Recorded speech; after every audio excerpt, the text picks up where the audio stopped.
Hello बच्चों, let's see this question. So the question is saying, according to Jacob and Monod, lac operon दिया था Jacob and Monod ने बेटा, model of gene regulation induces substance in bacterial cell probably. तो बेटा lac operon basically क्या होता है, एक सेगमेंट होता है डीएनए का जो रेगुलेट करता है जीन के एक्सप्रेशन को। ठीक, तो इसमें प्रेजेंट होती है आई यानी कि रेगुलेटरी जीन,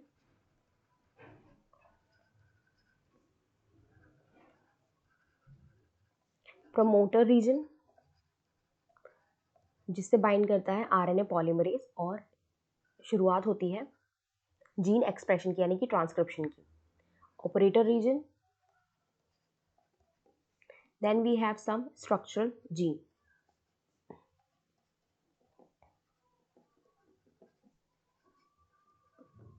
जी, रेगुलेटरी जीन जो होती है ये अपनी ट्रांसक्रिप्शन से बनाती है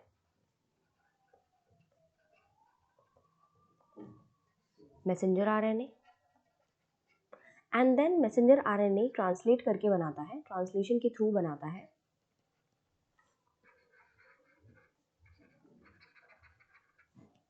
रिप्रेशर प्रोटीन।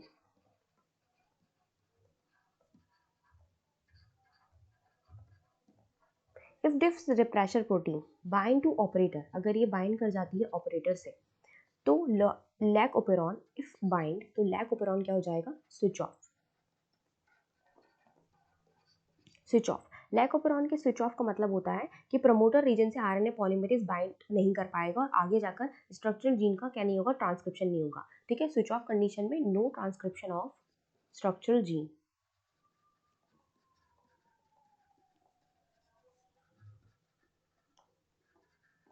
स्ट्रक्चरल जीन, तो ये तो गड़बड़ हो जाएगी। लेकिन अगर ओपेरॉन में लैक्टोज प्रेजेंट है, इफ लैक्टोज इज प्रेजेंट, तो it work as a inducer, ये इंड्यूसर की तरह काम करती है, और ये इंड्यूसर जो है जाके बाइंड कर जाएगा किसके साथ, रिप्रेशर प्रोटीन के साथ। ठीक है, तो ये क्या हो गया, रिप्रेशर इंड्यूसर रिप्रेशर कॉम्प्लेक्स बन चुका है। इंड्यूसर जो है किससे बाइंड कर चुका है, रिप्रेशर से। ना अगर ये बाइंड कर गया, इफ बाइंड, तो ये रिप्रेशर प्रोटीन कैसी हो जाएगी, ये रिप्रेशर प्रोटीन कैसी हो जाएगी, इनएक्टिवेटेड, इनएक्टिव।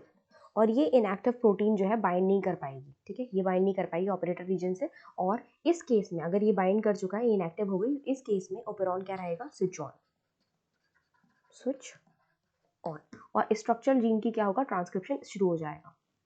तो हमारा ऑप्शन देख लेते हैं, A combined with operator region activate the associated operon, तो ये तो बिल्कुल ही रॉन्ग है। Combined with structural gene stimulating them to synthesize messenger RNA, ये भी काम नहीं है इंड्यूसर का। Combined with repressor protein inactivate them, तो ये बिल्कुल राइट है, कंबाइन करती है रिप्रेशर प्रोटीन के साथ। ठीक है, और इनएक्टिवेट कर देती है, तो सी जो है हमारा राइट आंसर हो जाएगा।